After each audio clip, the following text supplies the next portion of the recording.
श्री स्वामी समर्थ. नमस्कार मंडळी, स्वागत आहे तुमचं पुणेरी लाईफस्टाईलमध्ये. आजचा हा व्हिडिओ खास मुलांसाठी महत्त्वाचा आहे, कारण आजचा दुर्मिळ योग जुळून आलेला आहे. सोमवार आणि एकादशी एकत्र आल्यामुळे हा दुर्मिळ योग जुळून आलेला आहे. श्रावण महिन्यातील आज दुसरा सोमवार आलेला आहे. सोमवार हा महादेवाला अतिशय प्रिय असणारा दिवस आहे. या दिवशी संपूर्ण कुटुंबासाठी शिवशक्तीची पूजा केली जाते. या दिवसाला अनन्यसाधारण असं महत्त्व प्राप्त झालेलं आहे. तर या दिवशी एक पवित्र धान्य म्हणून शिवपिंडीवर आपण अर्पण करत असतो. भगवान महादेवाच्या पिंडीवर अर्पण करत असतो. आणि आज दुसऱ्या श्रावण सोमवारचं महत्त्व जास्त आहे, कारण या दिवशी शिवमूठ जी आहे तर ती पांढरे तीळ असणार आहे. आज आपल्याला पांढऱ्या तिळाची शिवमूठ अर्पण करायची आहे, कारण तिळाला दारिद्र्यनाशक म्हटलं गेलेलं आहे. तीळ हे अत्यंत पवित्र आणि लाभदायी म्हटलं जातं. नकारात्मक शक्ती दूर करण्याचं साधन म्हटलं गेलेलं आहे. तर हा जो पदार्थ आहे, नकारात्मक ऊर्जा दूर करण्याचं धान्य म्हटलं जातं. आपल्या हिंदू धर्मामध्ये या काळ्या तिळाला आणि पांढऱ्या तिळाला जास्त महत्त्व दिलं जातं, जे नकारात्मकता दूर करते आणि पॉझिटिव्ह एनर्जी चालू करते. तर हे नकारात्मक ऊर्जा दूर करण्याचंच धान्य म्हटलं गेलेलं आहे. म्हणून या पांढऱ्या जी शिवमूठ आहे तर तीच अर्पण आपल्याला करायची आहे. म्हणून या दिवशी लक्ष्मीप्राप्तीसाठी, धनप्राप्तीसाठी आणि आपल्या आईने मुलांसाठी असा एक दिवा लावायचा आहे. हा दिवा लावल्याने मुलांचे सर्व विघ्न, संकट दूर होणार आहेत. आणि रात्री या एक महामंत्राचा जप आपल्याला करायचा आहे. धनप्राप्तीसाठी, लक्ष्मीप्राप्तीसाठी हा उपाय करायचा आहे. आणि मुलाचे सर्व संकट, विघ्न संपेल, सर्व कठीणातील कठीण इच्छा पूर्ण होईल. म्हणून उपाय कसा करायचा आहे, कोणत्या वेळेत करायचा आहे, याची संपूर्ण माहिती आपण या व्हिडिओमध्ये जाणून घेणार आहोत. त्यामुळे व्हिडिओ हा शेवटपर्यंत नक्की पहा. चॅनलवर नवीन असाल तर नक्की सबस्क्राईब करा. कमेंटमध्ये ओम नमः शिवाय हा मंत्र लिहायला विसरू नका. तर पहा, आजचा दिवस जो आहे तो खूप महत्त्वाचा आहे, कारण श्रावण हा महिना अत्यंत पवित्र आणि शुभ मानला जातो. हा संपूर्ण महिना भगवान महादेवाला समर्पित केला जातो. श्रावण महिन्यातील प्रत्येक दिवसाला जास्त विशेष महत्त्व आहे. या महिन्यातील प्रत्येक सोमवारी पवित्र अशी तिथी येत असते. म्हणून श्रावण महिन्यातील सोमवारचे व्रत करून भक्तिभावाने महादेवाची शिवपिंडीवर पूजा करायला हवी. या दिवशी व्रत करून महादेवाची पूजा केल्याने सर्व अडचणीतून आपल्याला लाभ मिळत असतो. भगवान महादेवाच्या कृपेने आपल्या जीवनातील ज्या काही समस्या असतात त्या दूर होतात.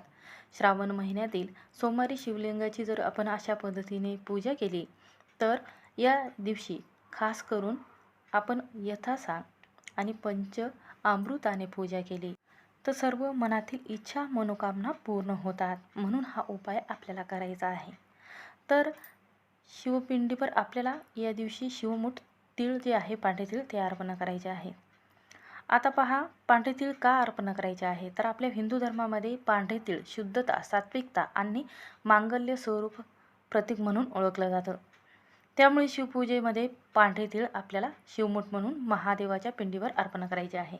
पांढरे तीळ अर्पण केल्याने सकारात्मक ऊर्जा लाभत असते. आणि जे काळे तीळ आहे तर ते प्रामुख्याने शनिदेवाला, आणि आपण जेव्हा पितृतर्पण करतो तर त्यासाठी हे काळे तीळ वापरले जातात.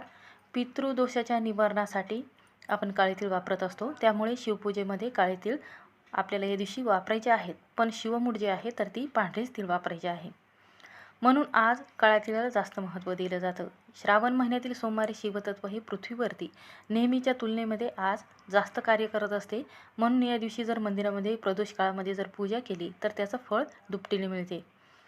आता आपण पाहणार आहोत की आज आईने मुलांसाठी दिवा का लावायचा आहे. तर पहा, हा दिवा लावल्याने साडेसाती दूर होते, घरामध्ये सुख समृद्धी येऊ लागते आणि आपल्या घराला लागलेला पितृदोष असेल तो सुद्धा नाहीसा होतो आणि मुलाच्या सर्व इच्छा, मनोकामना पूर्ण होतात. शत्रुपीडा, नकारात्मकता दूर होते. म्हणून आपल्याला हा उपाय जो आहे तर तो संध्याकाळी करायचा आहे. संध्याकाळी माता लक्ष्मी घरामध्ये प्रवेश करते त्या वेळेमध्ये हा उपाय आपल्याला करायचा आहे. तर संध्याकाळी 6 किंवा तुम्ही 8 वाजेपर्यंत जास्तीत जास्त हा उपाय करण्याचा प्रयत्न करायचा आहे, कारण या वेळेमध्ये आपलं मन जे आहे थोडंसं शांत ठेवायचं आहे, अहंकार विसरायचा आहे आणि त्यानंतर शुद्ध आणि पवित्र आपल्याला राहायचं आहे.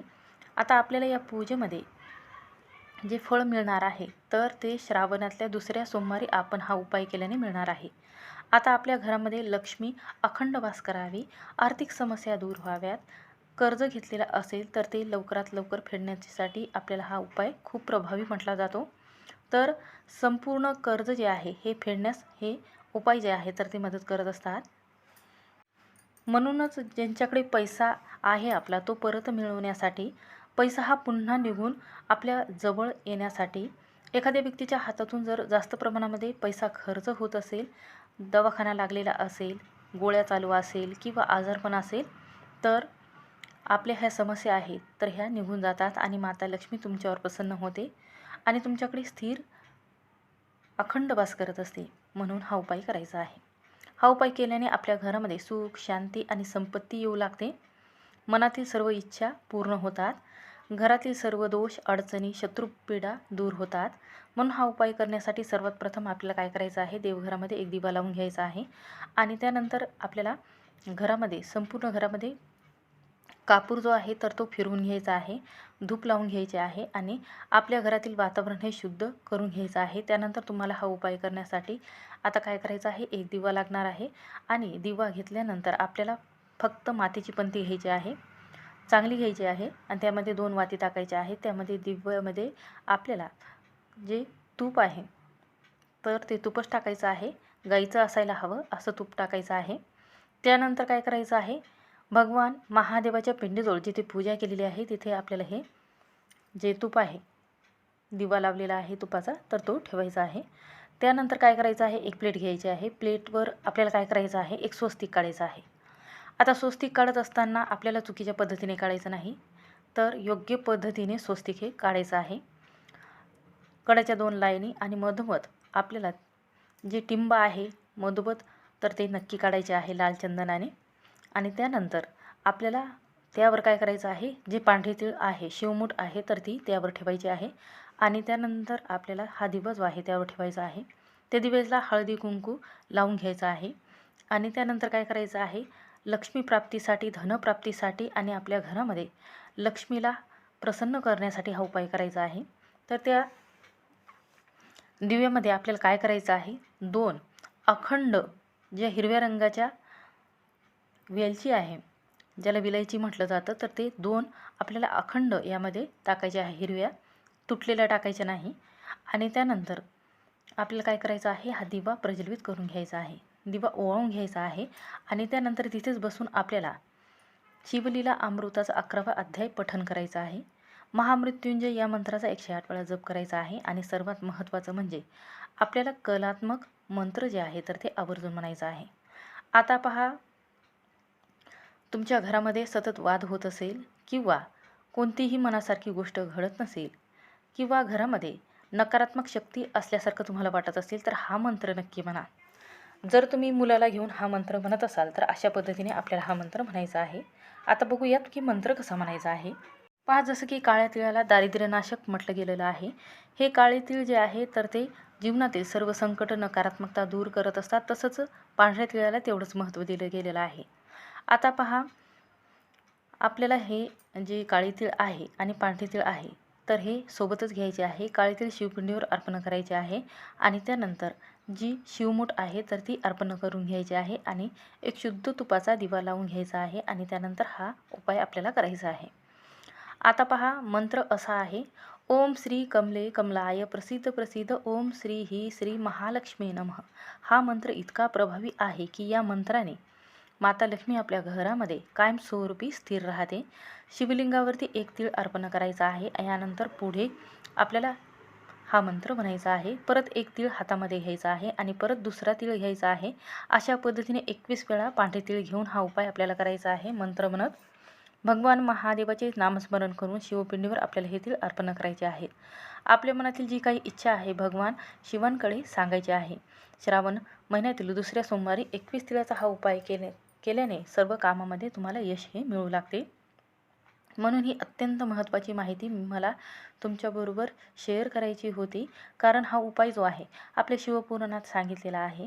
म्हणून व्हिडिओला एक लाईक नक्की करा, सबस्क्राईब नक्की करा आणि हा व्हिडिओ नक्की तुमच्या जवळची मैत्रीण असेल किंवा शेजारी असेल तर त्यांना शेअर करायला विसरू नका. तर दुसरा उपाय जो आहे तर हा मुलांसाठीच करायचा आहे. मुलाचे सर्व संकट विघ्न दूर करण्यासाठी या दिवशी आपल्याला रुद्रमंत्र म्हणायचा आहे. आता मुलं जे आहेत तर रात्री काय करतात, ते स्वप्नामध्ये भीत असतात किंवा अचानक उठून बसत असतात, रडतात, चिडचिडपणा करत असतात. तर त्यासाठी हा मंत्र जो आहे तर इतका लाभदायी मंत्र आहे की मुलांचे सर्व विघ्न, संकट दूर होतात. कारण हा सोमवारच्या दिवशी आपल्याला उपाय करता येणार आहे. म्हणून आपल्याला हा रुद्रमंत्र जो आहे तर तो म्हणायचा आहे. तर कसा आहे, 11 वेळा म्हणायचा आहे. रुद्र गायत्री मंत्र आहे. तर असा आहे, ओम नमो भगवते रुद्राय, ओम नमो भगवते रुद्राय. तर याचा लाभ असा आहे की मानसिक तणाव असेल किंवा आपल्या कोणत्याही कामामध्ये काम होत नसेल, अचानक ते काम थांबत असेल किंवा सकारात्मक ऊर्जा आपल्याला प्राप्त व्हावी, मनामध्ये शांतता लाभावी आणि जे काम थांबवलेलं आहे तर त्यामध्ये बरकत व्हावी, आपण नकळत कळत केलेले जे पाप आहे त्यातून आपली मुक्तता व्हावी, त्यासाठी हा मंत्र इतका प्रभावी आहे की हा मंत्र म्हटल्याने 11 वेळाच म्हणायचा आहे. आणि त्यानंतर हा मंत्र म्हणत असताना मुलाला शेजारी बसवायचा आहे. मुलाला जर जमत असेल तर मुलाला म्हणायला सांगायचं आहे. 11 वेळा आपल्याला काय करायचं आहे, 11 तीळ हातामध्ये घ्यायचे आहे आणि असेच जसं मी पहिल्यांदा तुम्हाला सांगितलेलं आहे 21 वेळा जसे तीळ तुम्ही अर्पण केलेले आहे शिवपिंडीवर, तसेच आपल्याला काळे तीळ जे आहे ते मुलांकडून आपल्याला शिवपिंडीवर अर्पण करायचे सांगायचे आहे. यामुळे मुलांचे सर्व दोष अडचणी दूर होतात. पहिला उपाय जो आहे तर पांढऱ्या तिळाचा करायचा आहे. नंतर जो उपाय आहे मुलांकडून तो काळ्या तिळाचा करायचा आहे. अशा पद्धतीने हा उपाय केल्याने सर्व समस्येचं निवारण होते. म्हणून हा उपाय करून पहा. मुलाला वाईट स्वप्न पडणार नाही, शत्रुपीडा नकारात्मकता दूर होईल आणि सर्व समस्या दूर होईल. म्हणून हा उपाय करून पहा. सर्व कामामध्ये तुम्हाला यश मिळेल. श्री स्वामी समर्थ. व्हिडिओ आवडला असेल तर स्किप न करता शेवटपर्यंत नक्की पहा. भेटूया नवीन पुढल्या एका व्हिडिओमध्ये.